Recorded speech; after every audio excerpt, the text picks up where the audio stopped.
Vegas, Nevada. Make some noise.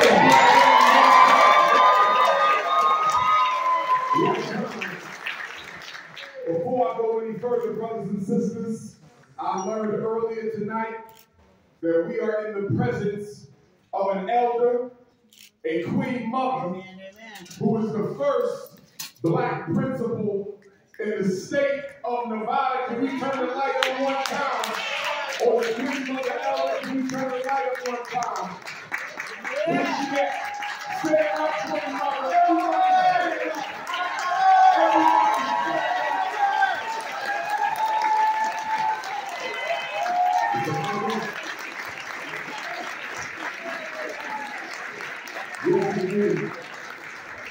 We honor the ancestors, and after the ancestors, we honor the elders.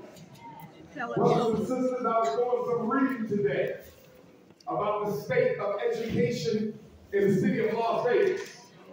And I saw some rather disturbing statistics in the news. It said that the black children in Las Vegas are about 15 to 30% of the student body, but they account for 80% of all school exposures. I read in the paper that from kindergarten through 8th grade, only about 10% of the black children in Las Vegas are proficient in language, and only about 3.9% are proficient in mathematics. So I said to myself, these statistics are some of the worst I've seen in the country, brothers and sisters. I want to be real clear about something, and I need you to understand this. When we talk about the miseducation of black children, I need you to get something. I need you to know that our failure, our children's failure, is not due to poverty. It's not due to the incarcerated black father. It's not due to the single black mother. It's not due to gangster rap. It's not due to wanting to be a football player, a basketball player. It's not purely due to academic disinterest. But the biggest reason why black children struggle in Las Vegas and across the state of Nevada is because in order for the white power structure to preserve privileges for white boys and girls, I said in order for the white power structure to preserve privilege for white boys and girls, I said in order for the white power structure of Nevada to preserve privilege for white boys and girls, black children must be miseducated. It is not an accident, brothers and sisters. It is intentional, it is by decree, and it will not change until you change it. There's nothing more disturbing than watching black children get blamed for the lack of interest of their classroom teachers.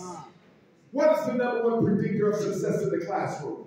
Is it the amount of money we spend on the children? No. Is it the amount of money we pay the teachers? No. Is it the education of the parents? No, it's not. The #1 predictor of academic success in the classroom is the teacher's belief that the children can learn. The teacher's belief that the children can learn. And I'll be the first to tell you, yes, there's good white language teachers, and there's good white math teachers, and there's good white science teachers, and there's good white social studies teachers. Can white people teach an academic course? Of course they can.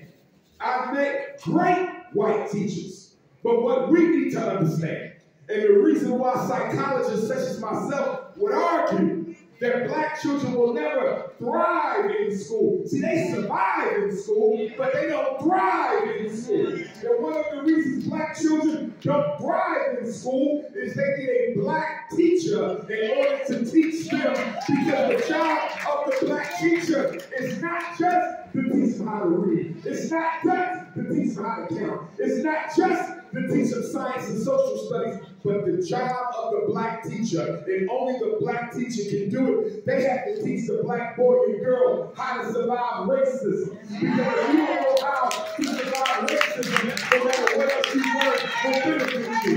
So the reason black children need black teachers is so they know how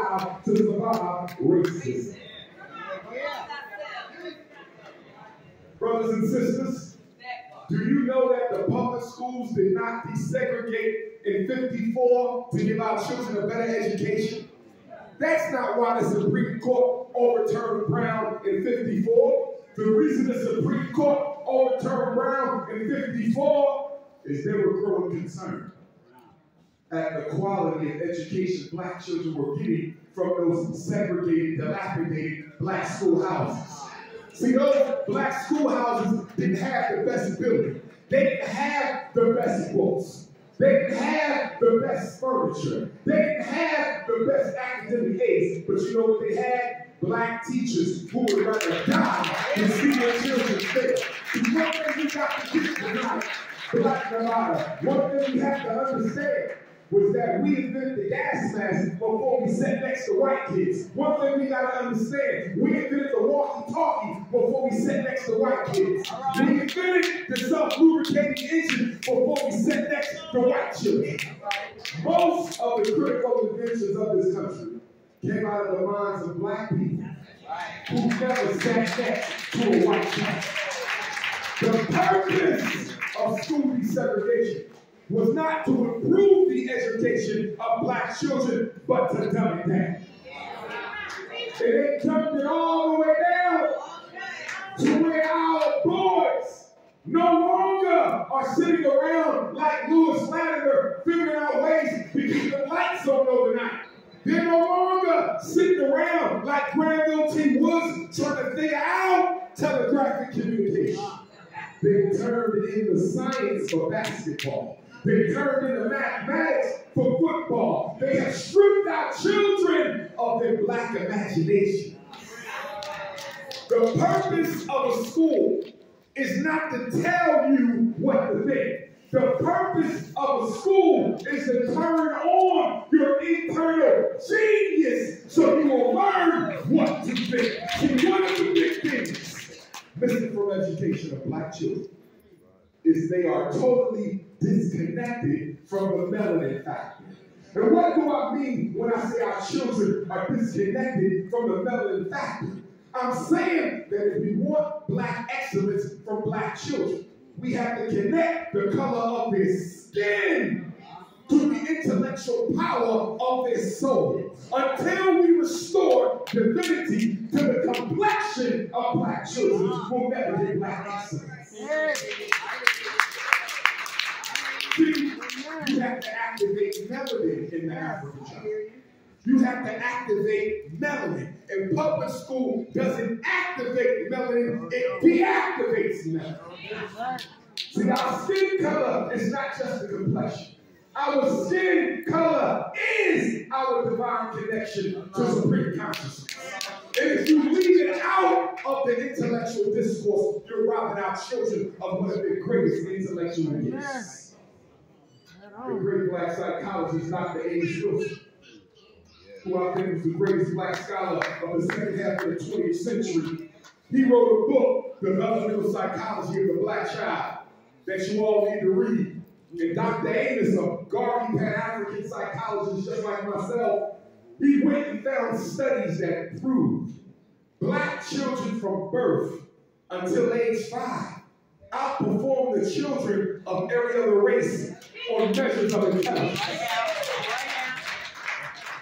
But from age 5 until they graduate high school, the black child's IQ drops every year they go up. That means the longer they're in public school, the dumber they tend to become. But I want to be clear. We want to talk about the racism of the public school system.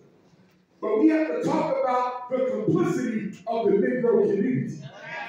Because truth be told, we don't value black excellence ourselves.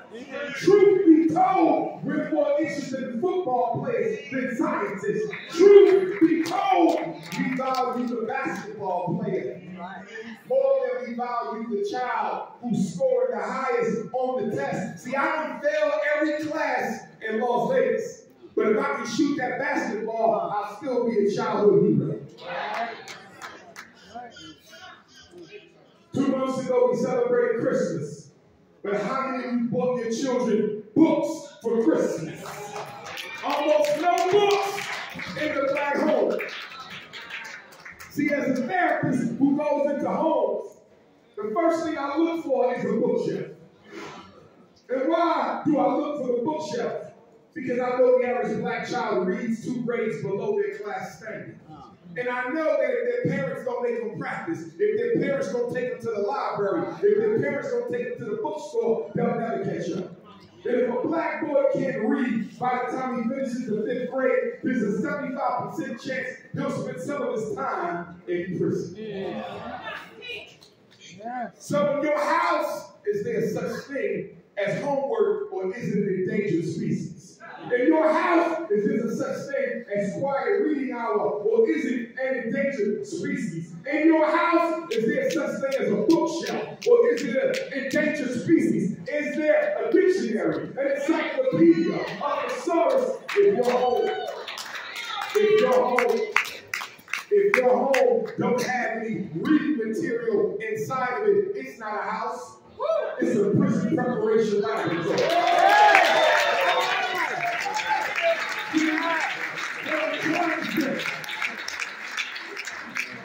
What I'm trying to say is that we don't make it hard for Las Vegas public schools to miseducate our children.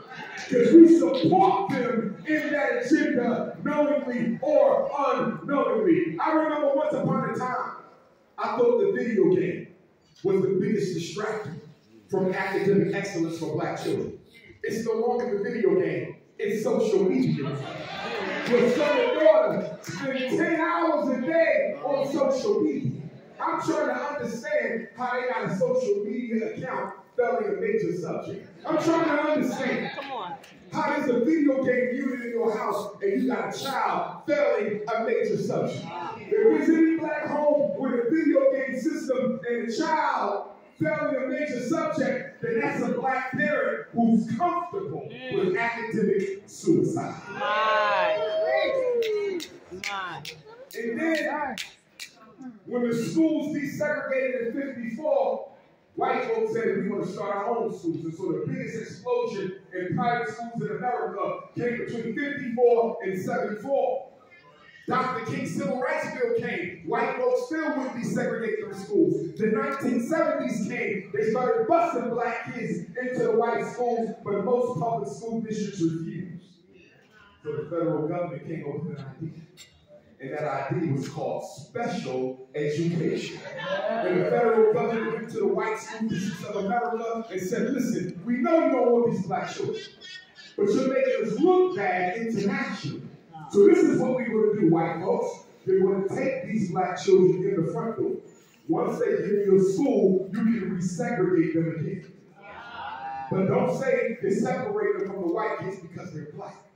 Don't say you separate them from the white kids because they're black. You're going to say you separate them from the white kids because they're reading disabled. They're math disabled. They're emotionally disturbed. They're ADHD. They're conduct disorder. They're ODD. And so the government came up with all these fancy fake titles to put on black children.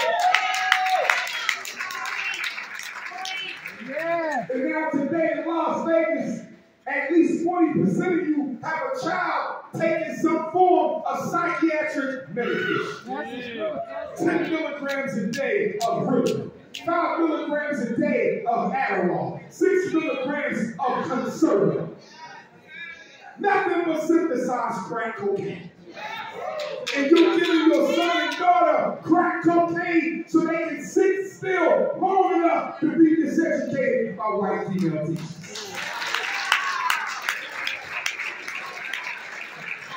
Can I tell you a secret? A child naturally wants to learn. A child naturally shows up in school with a desire to achieve. So the question isn't what's wrong with black children. The question, what is wrong with schools in Las Vegas where the black children don't naturally want to achieve? That's the question that got to be asked. ADHD. We did ADD in 1980. The same year the CIA dropped off crack in the black community. 1987, they added the H, hyperactivity. Do you know what that means, black parents? That means if you take your son or daughter to the psychiatrist for an ADHD evaluation, even if he's not hyper, he will still be classified as such. Wow. Because there is no attention deficit disorder anymore. And the reason the word hyperactivity is added to every diagnosis is to justify prescriptions for the drug companies. $30 billion on psychiatric medication. And you know what's so sad about it? Most of our black boys with the ADHD label, the ODD label, the CD label, they don't have no neurological problems. They don't have no psychiatric instabilities. The problem is they live in a house where there ain't no discipline going on. Come on, Chad. The number one job of a black parent. The number one job of a black parent in racist America is to teach your sons discipline. And what is Dr. Umar's definition of discipline? It is the ability to do what you don't want to do when it gotta be done. Whether you like it or not. That is the purpose of leadership. And the reason why black boys in Las Vegas represent 80% of the explosions is because in a black household, when you tell your son to do something and he don't do it, there's no consequence. In a black household, he can talk back to his mother. In a black household, he can tell his father where to go. In a black household, you don't even have to respect the consequence you get out. And so you create this illusion in your son's mind that he can do to white folks in school what he did to his black parents at home.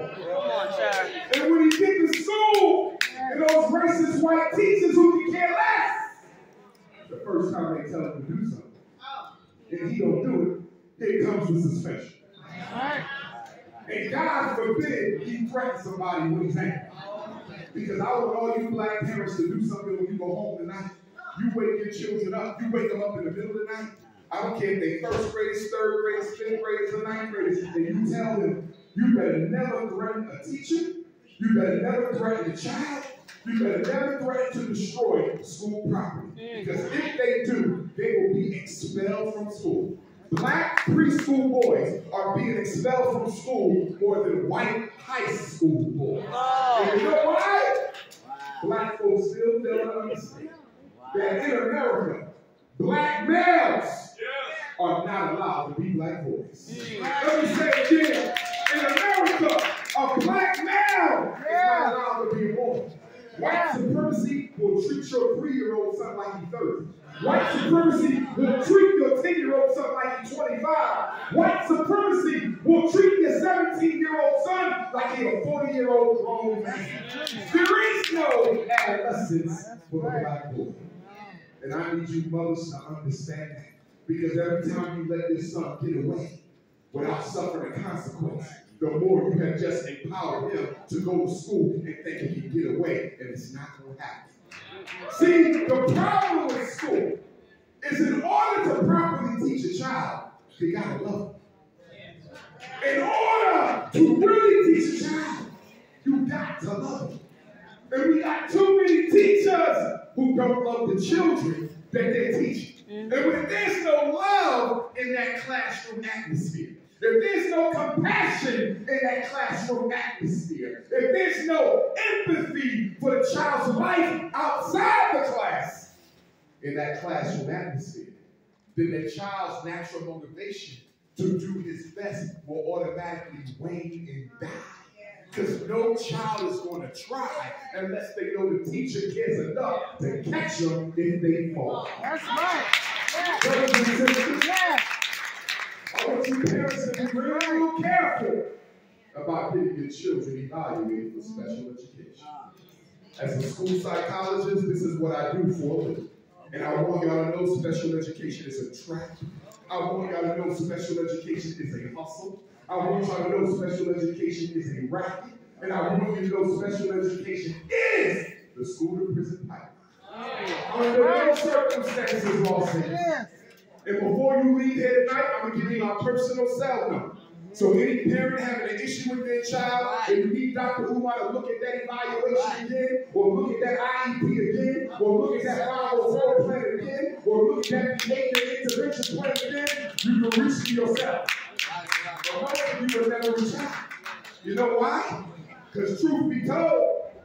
folks don't care about black kids, but not too many black people care about them either.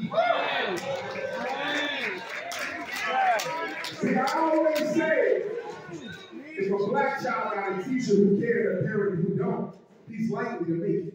If a black child got a parent who cared and a teacher who don't, he's likely to make it. If a black child got a parent who cared and a teacher who cared, he will make it. But too often across the great state of Nevada, we got black kids who got teachers who don't care and black parents who couldn't care less. Which is why, if it was up to Dr. Umar, we would not diagnose the children. We would diagnose the parents.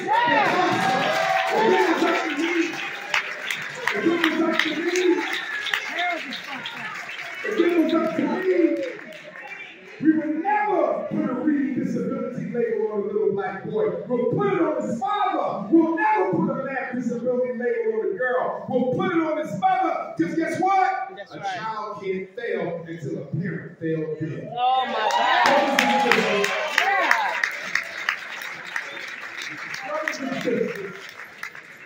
You got to help me understand why a child needs an IEP in order to learn how to read when Frederick Douglass taught his damn self. Somebody help me understand how the ancestors who taught themselves how to read under the threat of death, and your son can't learn with all these books and laws. Come on, Dad, come on.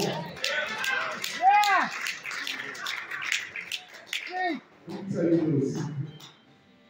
When a psychologist brings your child in the office, and we sit your son or daughter down, and we give them an intelligence test, and a reading test, and a writing test, and a math test, and an emotional test, and a psychological screening, and a visual motor screening, and adaptive behavior assessment, and we observe him in the classroom, and we interview the parents, and we interview the teacher, and we look at his records, none of those tests tells us whether he's reading disabled or not. None of those tests tells us whether she's math disabled or not. None of those tests tells us whether he got ADHD. None of those tests tells us he's emotionally disturbed. Did you know the tests don't do the diagnosis? There's no test in the world of psychology that diagnoses anybody with anything. The diagnosis is made by the psychologist. What is your point? My point is, when you get your child tested for a learning disability, and that psychologist, that evaluation team, that special ed team comes back and say, Raheem has a reading disability, that's not a scientific fact. That is a working hypothesis that those white people came up with about your child. That's right. Take your child to another psychologist, and it's not a reading problem, it's a math problem. Take them to another psychologist, it's not a math problem, it's an anxiety issue. Take them to another psychologist, it's not anxiety, it's depression. Take them to another psychologist, it's not depression, it's an intellectual disability. The point that I'm making, the diagnosis is only as good as the evaluator is.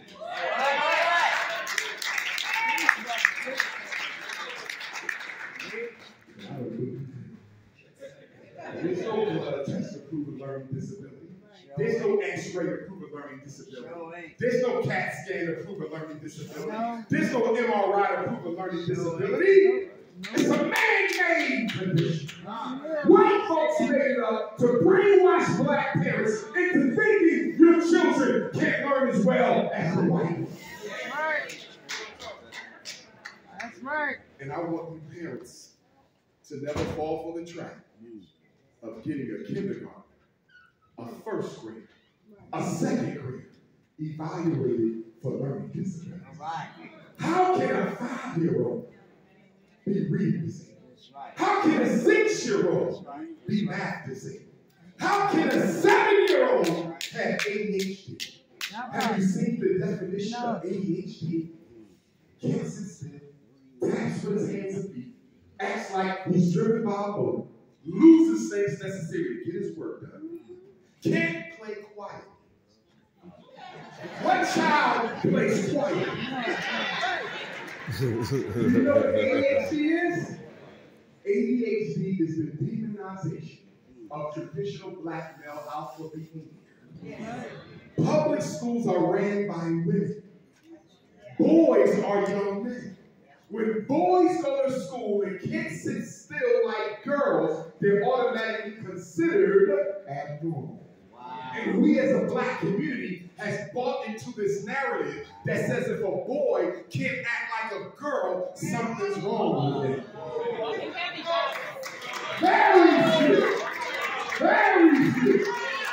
Very few black male teachers have ever referred a black boy for an ADHD evaluation. Very few male teachers have ever referred black boys for conduct disorder evaluations because we understand that hyperactivity is not a disorder, that's God-given power and strength.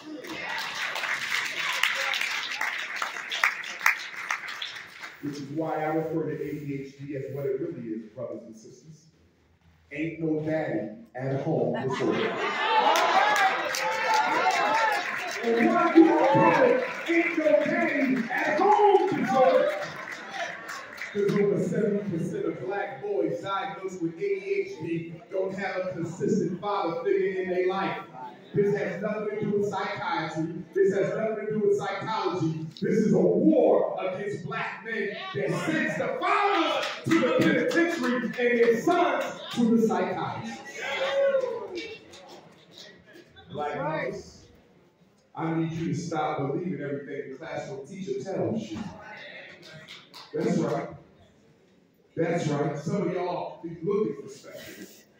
I want to test it at 6, test it at 7. You know why? Because you're too damn lazy to make it practice at home. You know why?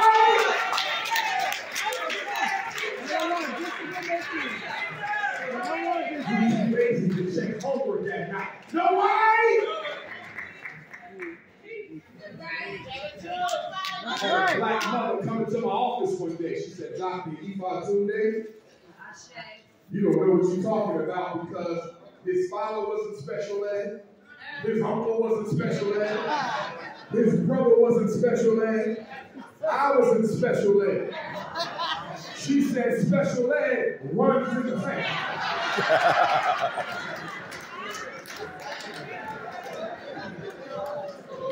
I said, well, guess what? I said, special ed don't run in your family. You know what runs in your family? Your homework runs in your family.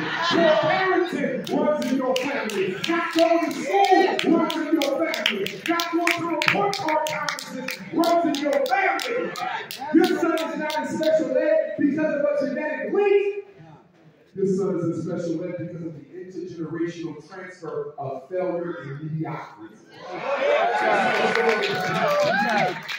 We are comfortable with underachievement. Not just with our children, but with ourselves as adults. I'm trying to understand how we always running around worshiping Black Wall Street. Everywhere you go, black people talk about Tulsa, how great it was. And it was great. We talk about Wilmington, North Carolina, how great it was. And it was great. We talk about Rosewood, Florida, and Charleston, South Carolina, and how great it was. And it was great.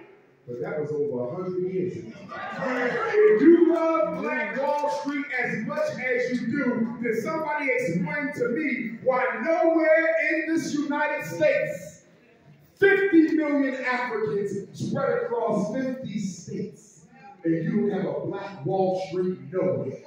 Not a single city where we own the school independently without no white finance, the bank independently without no white finance, the hospital independently without no white finance, the supermarket independently without no white finance.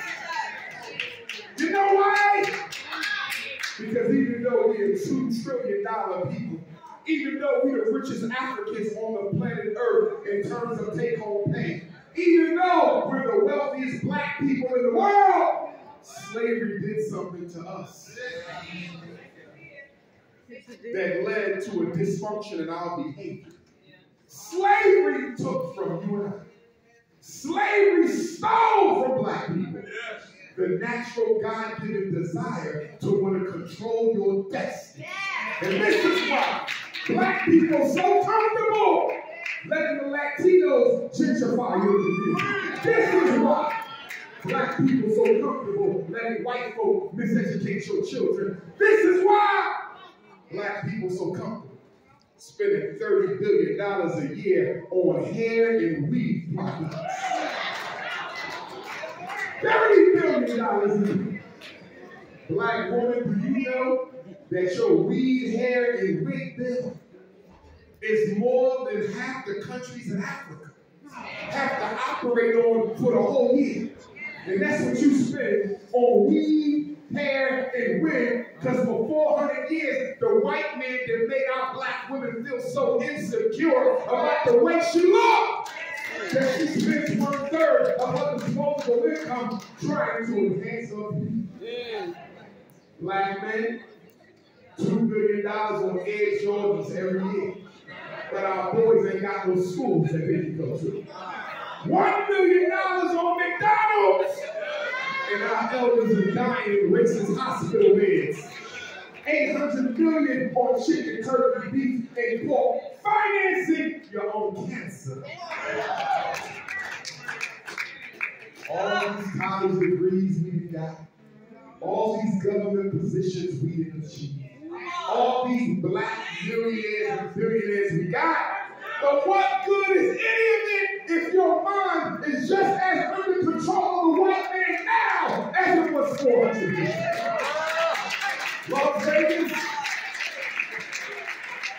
nothing will ever change for Africans in America until we change the way we think. The psychological revolution is the most important one. We talk about reparations, and I support reparations, and we will get reparations. But my problem with reparations is you want the white man to repair his damage, but you don't want to repair your own. Do you realize we got problems money can't fix? The black man and woman's issue with one another, no dollar can fix that. The black woman's lack of appreciation for her God-given beauty, no money can fix that. The black man's unwillingness to stand, fight, and die for his people, no dollar can fix that. Half of our psychopathology cannot be repaired with money. It can only be repaired with sacrifice. I tell you.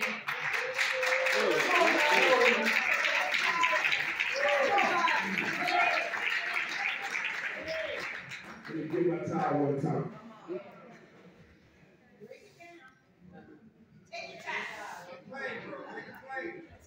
And to the black man of Las Vegas, and for my non-Africans in the room, you're not being disrespected. I understand there's exceptions to every rule. So I'm not chastising any non-African, but I would at the same token say that if the shoe fit, you might as well wear it. To my black men, I'm very ashamed of you. Because as I've driven around Las Vegas in this short time, I'm seeing too many black men dating non-African women.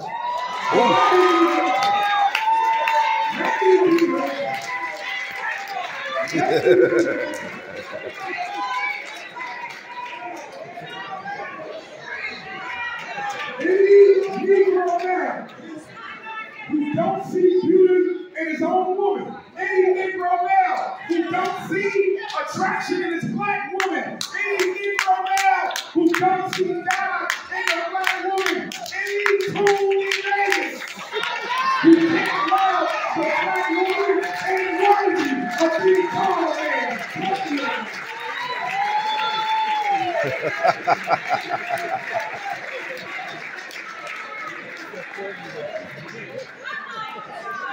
We talking about fighting for the survival of the black family. How the hell we going to talk about fighting for survival of the black family when you want to take your hard-earned wages over to another woman's community? Haven't they stolen enough? Haven't they robbed enough? Haven't they killed enough? So you're telling me what all the hell we've been through with white folks for 400 years, you want to go and wipe one up? Get the hell out of here.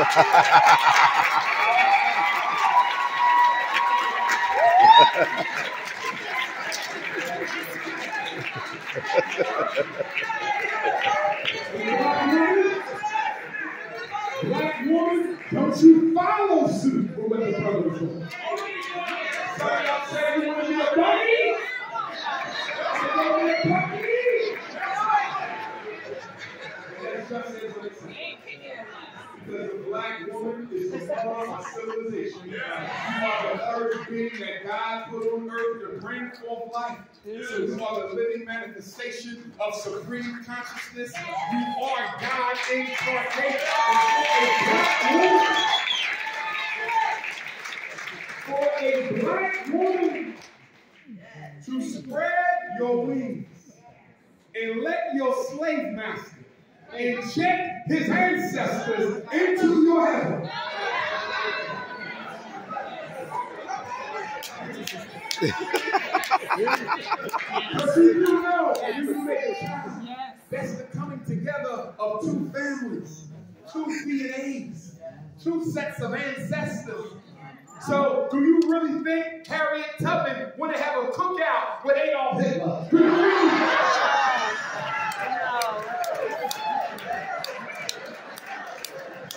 Do you really think Marcus Garvey would have sit down with Thomas Jefferson? Why would you force our African ancestors who have already been traumatized enough to be re-traumatized by your self-hatred? Why would you make your womb an incubator for white power? Oh, my. I have nothing against the white woman. I have nothing against the Asian woman, the Latino woman. Most of the Latinos are Africans hiding under Spanish language anyway. I have nothing against any woman of another race.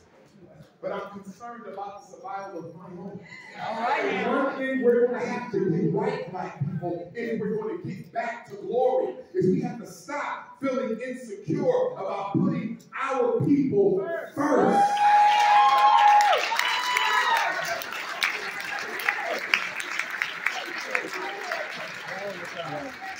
And if your religion doesn't allow you to put black people first, then your religion cannot be in the service of God. It's in the service of white supremacy. Have you noticed we're the only people in America who have to go one place to pray and another to solve our problems? Why is that?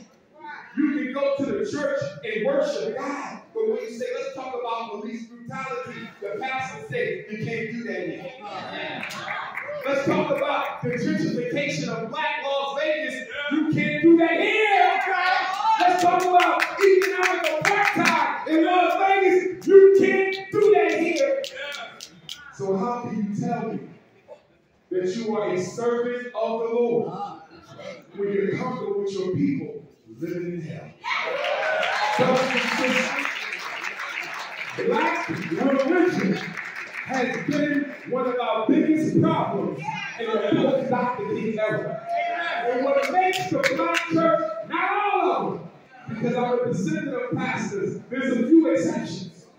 But generally speaking, what makes the black church the enemy of black people is the black church has a tendency to deify your oppression. The black church has a bad habit of making black people think the reason you ain't got nothing is because God set it up that way. The reason your kids are being miseducated is because God set it up that way. The reason white folks in charge is because God set it up that way. And I'm here to tell you, God didn't set it up that way. White folks set it up that way. And you have allowed them to keep it that way. See, the God I serve doesn't serve me, because that would make God my creation. The God I serve works through me, not for me. So as long as Las Vegas sits down and does nothing about what's happening in your city, you will continue to suffer. See, God is not in a rush to save black folks. And one of the reasons God is not in a rush to save black folks is most black folks just want to be free so they can imitate white folks.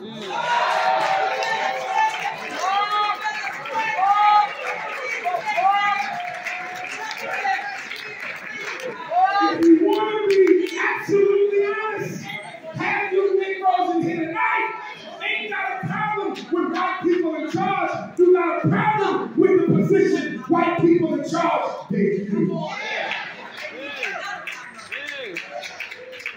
See, there's a big difference between being free and being freed. Free people want to stay that way. Freed people never taste freedom, so they can't value it. So black people have transferred and traded in freedom for some of the luxuries of American society. So you don't mind white folks running your life as long as you got a nice car. You don't mind white folks running your life as long as you got a house in a white suburb. You don't mind white people running your life as long as your child can go to Harvard. See, we got to search our soul and ask ourselves, are we praying to God because we want to be divine, or are we praying to God so we can do a better job imitating the devil?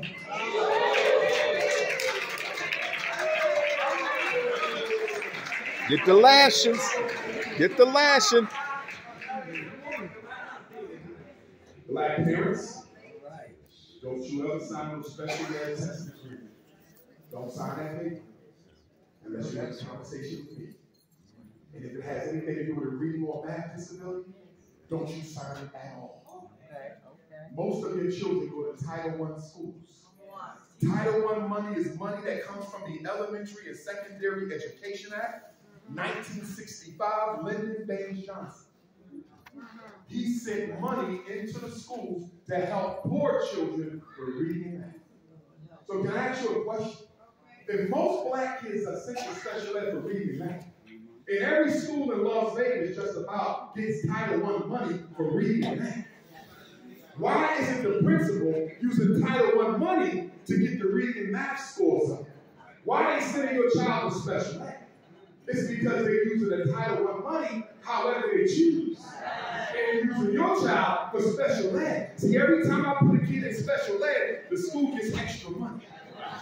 See, once I say speech and language impairment, once I say blindness, once I say deafness, once I say autism, once I say hearing impairment, intellectual disability, reading disability, traumatic brain injury, orthopedic impairment, multiple disability, other health impairment, then they go into a computer.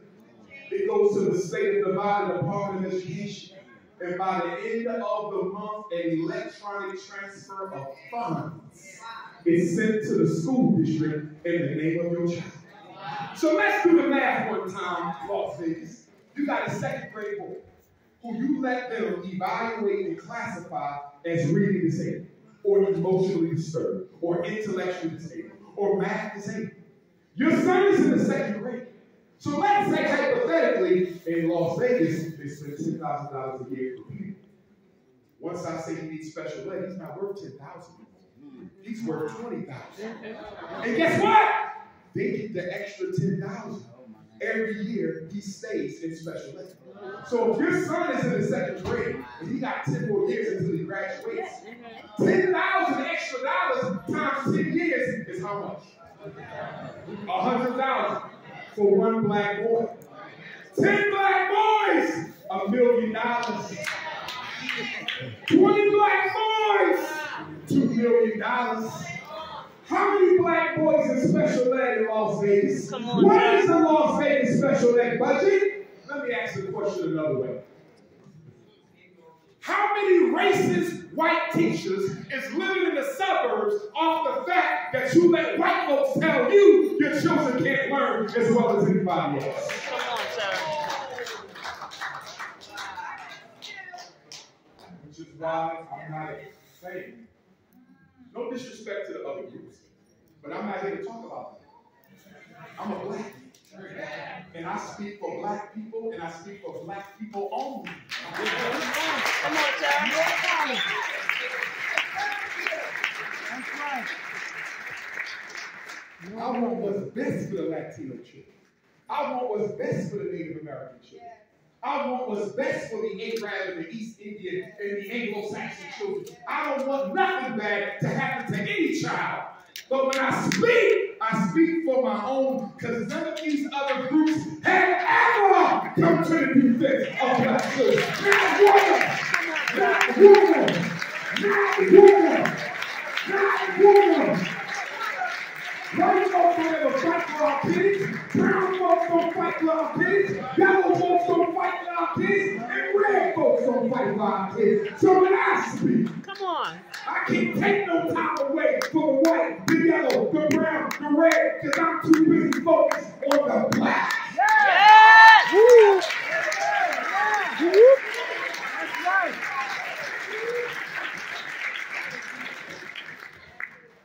See, in order for your child to get special educated, you got to sign your name 4 times.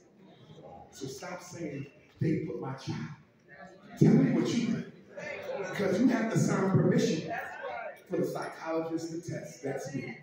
Then you got to sign an agreement with my evaluation, claiming your child is reading disabled or worse. Then you have to sign the IEP, incarceration preparation agreement. And then you got to sign the special ed service agreement. So you signed your name 4 times before your child starts getting special ed service. Yes! I wish I could break your finger that you used. Listen, even when we come over to ADHD and conduct disorder and ODD, and by the way, conduct disorder ain't nothing but Caucasian disorder. Black boys get tired of being treated like animals, so they fight back. But guess what? If your son is in special ed for ADHD, or conduct disorder, or ODD, guess what that means? That means you took your child to a clinic or a hospital, had him evaluated, diagnosed, and then you brought the evaluation back to the school. Because as a school psychologist, I cannot evaluate for mental illness. ADHD, conduct disorder, ODD are not special ed disabilities. Those are clinical disorders. So if your child is in special ed for ADHD, it's because you talk too much. You went and got him tested, and then you brought the report back to the white folks and told them that we hate black people mental health services of West Side Las Vegas. He said right here, he got ADHD. And you know what's sad about the ADHD boys in special ed? Most of them are in ADHD. Guess what I found in my work? I've been evaluating kids for 25 years. They're not ADHD. Most of them are mentally gifted. The reason they goofing around and playing around is the work is too damn easy, so they can't stay focused. That's right. And because you don't really believe in your child, it never even crossed your mind that he's not off task because he's a problem child. He's off task because the curriculum is too weak. Oh, yes. Oh, yeah. Do you know the research from the white university says teachers pay more attention to the children in the class who look like their own children at home? So if the teachers are mostly white and they pay attention to the children who look the most like their own, what about our dark-skinned daughters and our dark-skinned boys? You don't believe me? Go into any classroom in West Las Vegas. Look at the special ed class and then look at the gifted and talented class. You will see a clear complexion difference. Yes! It's true. And don't act surprised because we still got a light-skinned supremacist problem in the black community. Oh, yes. One of the biggest psychological residuals of slavery is the light-skinned supremacy complex. But let me clarify. Because you're light-skinned doesn't make you a light-skinned supremacist. In fact, in my experience, most light-skinned supremacists are dark-skinned people.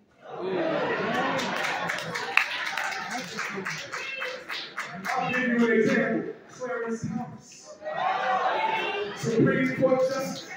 Blue, black, purple, nappy hair, just like mine. but he's married to George Bush's cousin. He's a Coon ass nigga. folks, and he can't stand his own people. Coon ass nigga. Chocolate, he's a light-skinned supremacist. Light-skinned supremacy is not about your complexion. Light-skinned supremacy is not about your complexion.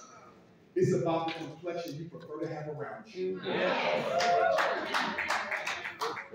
Like parents, when the school complains about their child's behavior, don't assume they're telling you the truth. Teachers lie on black children. You cannot assume Mrs. Slaughtenberger is telling you the truth. What the fuck? And black mother! Like, what if y'all be making a real big bad decision? Guess what it is? Y'all like turning your child's classroom teacher into your personal life coach. And now you're telling all your business to your child's classroom teacher. You done told them things nobody should know but you. And guess what they do? The minute you don't do what they want you to do, put them on drugs or special ed, they go to the principal, Dr. Schwarzkopf, and they tell him that Shaquita was in here today. Smelling like marijuana, alcohol, gin and juice. And the next thing you know, Child Protective Services is knocking at your door. Threatening to take the children away if you don't put them on psychiatric medication. First of all, when child services show up at your house, number one, you don't have to let them in. Number two, I would not let them in until I see ID in a business card. Number three, if I know I'm totally innocent, I might make them come back with a warrant from the police. Number four, do not answer questions from any Child Protective Service worker until you get the name, phone number, and email of their supervisor. As soon as you're done talking to the Child Protective Service worker who showed up at your house, make sure you call or email their supervisor as soon as they leave your house. You can only counteract them by giving their supervisor another narrative. If the supervisor don't hear from you before they hear from that worker, or if they don't hear from you at all, then all they have to go on is what the worker says. I'm going to tell you something else. You better make sure you let your children know that they have a right to plead the Fifth Amendment in public school. Did you know that? Yes, your child's constitutional rights come with them to school every day. So if your son is questioned by the principal and the dean of students and the school of police as to whether or not he was smoking marijuana, he can simply say, I plead the Fifth. I refuse to answer any questions until my mother and father are present right here. You better teach him that. You better teach him that. And when the school calls you and said, we're going to question him when you want a speaker, you say, you're going to wait till I get there because you need to see the body language. You need to see any intimidation. Because if your child answers questions without you being there, that principal can take whatever they say and use it against your child and even lie against your child because he didn't have any witnesses. Brothers and sisters, as I prepare to wrap up, I want to say that we as African people better learn how to work together, or we will perish separately as schools. The white power structure has come up with a new way to push racism on boys. They don't do it in white face no more. They do it in brown face. They do it in yellow face. They do it in red face. They use the other groups as an argument against us. And one of the reasons we gotta stop letting people call us people of color. And one of the reasons we gotta stop letting people call us minorities is because when you allow them to lump you in with the other groups, you give them the ability to give all your resources to the brown, yellow, red, and white. You get nothing. If I go to City Hall, Las Vegas, and say, what percentage of the contracts with the black people this year? They'll say we gave minorities 20% of the contracts. I didn't ask you what you gave minorities. I asked you what you did to my people. But because you're so comfortable being lumped in with non-white people who hate you, be honest. Nobody likes black folks. Let's just be honest.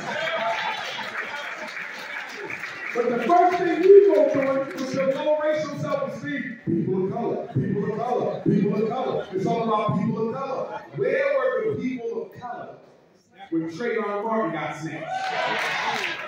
Where were the people of color with Amir Pope? Where were the people of color with Breonna Taylor, Sandra Bland, Philando Castile, Alton Sterling, Freddie Gray? Where were the people of color?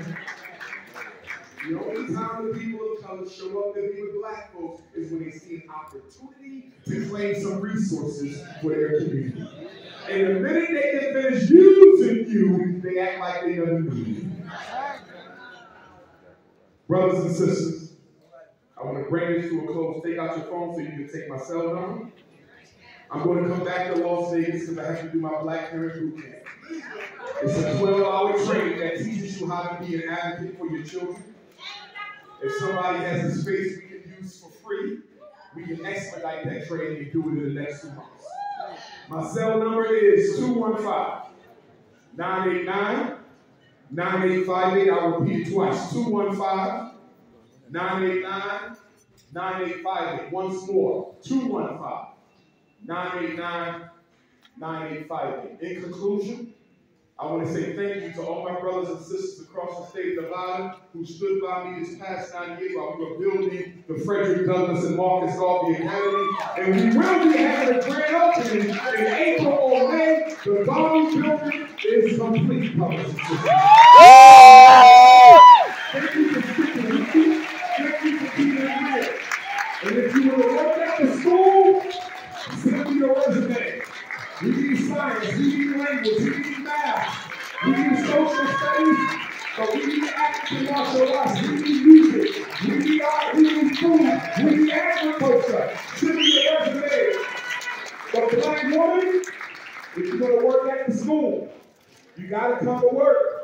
100% nappy by nature. No weed, no color, no European hair color, no straight from home. I'll give you a quote from Frederick Douglass and I think. My family came to America in 1701, a black man named Bell, stolen from Nigeria. He was brought to Talbot County, Eastern Shore, Maryland. He married a black woman named Selah, for whom my 11-year-old daughter is named. 1745, they had Grandma Jenny. 1774, they had Grandma Betsy. Grandma Betsy was born enslaved. She married a free black man, Grandpa Isaac. 12 children they had. One child was my Aunt Harriet. Another child was my 5 times great-grandmother, young Betsy. These 2 sisters were raped by Aaron Anthony, the white man who owned our family. As a result of the rape, Aunt Harriet gave birth to the greatest black leader in American history on February 14, 1818. My grandmother, young Betsy, gave birth to his half-brother and first cousin, my 4-time great-grandfather, Stephen Henry Bailey, on July of 1819. Frederick and Stephen were cousins because the mothers were sisters. But they were half brothers because the slave master raped those sisters. Grandpa Stephen married Grandma Caroline. They had my grandfather George, the first black public school teacher in Dayton, Maryland, hometown of Harriet Tubman's parents. Grandpa George married Grandma Mandy. They had Grandma Caroline. She moved to Philadelphia. She had Grandma Vivian. She married Grandpa Cicero from Cuba. They had my grandmother Ida, who just passed away 4 or 5 years ago. She met and married James Johnson. They had my father Jamal, who met and married Barbara, and on August the 21st in the ghettos of North Philadelphia. I was born. There is no struggle, there is no progress. Those who profess the faith of freedom and temperate agitation are like miserable crops without blowing up the ground. They want the rain but can't stand the thunder or the lightning. They want the ocean, but they're scared of the roar of the wave. Frederick said, for 20 years I prayed on my knees to God for freedom. But the good Lord gave Frederick no freedom until I got up off my knees and prayed with my feet. He said, if you want respect from the white man, why do you choose pity? The man who pities you will never respect you. The man who respects you has no need for pity. The most honorable Marcus Garvey said, without confidence in self, you are twice defeated in the race of life. With confidence, you have won even before you have started. Marcus Garvey was once asked, are you an African or are you a Jamaican? Are you an African or are you a Jamaican? And the leader of the largest black organization in modern history said, you ask me, am I African or am I Jamaican? And I tell you, I would never give up a continent for an island. I am African. Black power, Las Vegas!